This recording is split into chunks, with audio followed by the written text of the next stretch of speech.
Jesus was led by the Holy Spirit up into the wilderness to be tempted by the devil. He fasted for 40 days and for 40 nights, and afterwards he was famished. And then the tempter arrived. Amen. Please be seated. Whenever I listen to these stories, I want to say, come on! Really? Come on. Is there such a thing as a devil with a red union suit and a pitchfork and horns coming out of its head? Because that's what I think of when it comes to the devil. This fictitious person, this non-real entity. Come on, I want to say. What's going on here? Really? What's happening? It feels as though it's a fictitious story. It's a myth. It has no real grounding in our day. Though we can rationalize, of course, that this person in a red union suit and a pitchfork and horns that coming out of his head is actually the personification of that which goes against God.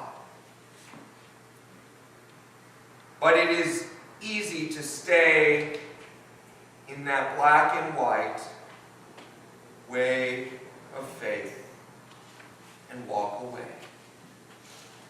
Because we, in our hearts, know there's something different, and we lose trust with what the Scriptures have to say. Trust. I'm walking into a place where I struggle with trust. In about a week from Tuesday, yes, I start a tournament in my hockey friends. And what it is, it's the Hyde Cup, this big tournament in town when everybody throws their name into a hat. And then they pull the names out of the hat and just place you on teams. You don't go with a team like often you do for tournaments. And so you have no clue who you're going to be skating with. You got to learn to trust. And trust quickly, because you never know what's going to happen. We're all different skill levels, all different people from all different walks of life. And all of a sudden, I have to figure out how to trust that they'll pass the puck to me or to one another in the right way, that the goalie will save when the puck is a nice little wrist shot up into the left corner of the goal. Trust. Now, of course, Jesus and the devil have a little bit more, well, we'll say, weight in the world than a single hockey game. Trust starts from a place of relationship. Now, the Holy Spirit led Jesus up into the wilderness to be tempted, it says. Not just out into the wilderness for 40 days and 40 nights to be famished, but it says to be tempted. Jesus somehow had a relationship, had some form of connection to this entity, to the devil, to that which is not of God, to be in conversation with it. It's an odd way to think about it, isn't it?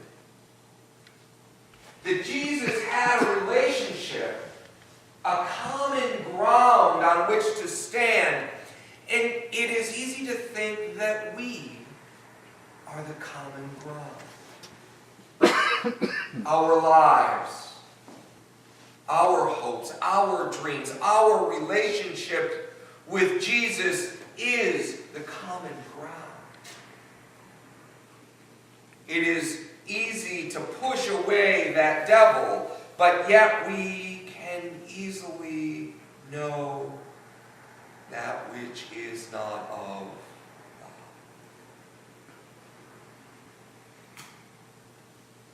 So the devil is in the details, is it not?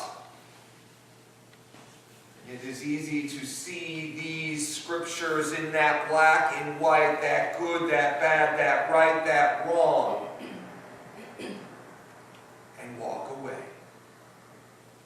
Because we know our life is not that way. So both, it's certainly an either-or understanding, is it not?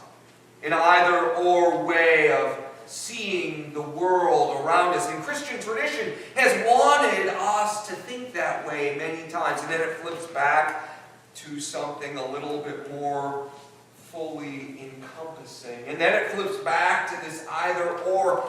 And in today's culture wars, this is a part of the battle. Of either an either-or faith, or a both and faith. And trust is in the balance.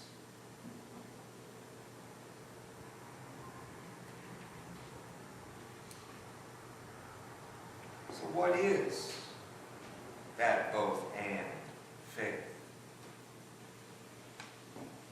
I don't know about you, but when I look inward, and as we do so in Lent, and we look at a season of penitence, fasting, and forgiveness, there is something there that might otherwise look dark, that might not always give life, that might not always seem warm and fuzzy, or feel comfortable, hopefully like a hockey rink for me, or a board game for you, or a walk with the dog, or a time with the family. The either-or faith is one, when we look at the wholeness of God, is easy to push away, because then I can't trust that it's either this or that, when I know it's both this and that.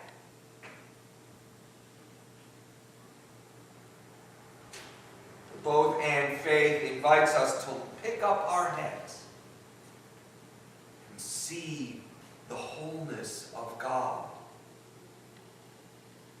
Modern psychology, of course, says if we cut off that shadow side, right? That's a language that is often used, and don't acknowledge it, and don't say that it's there, and deny that it's there,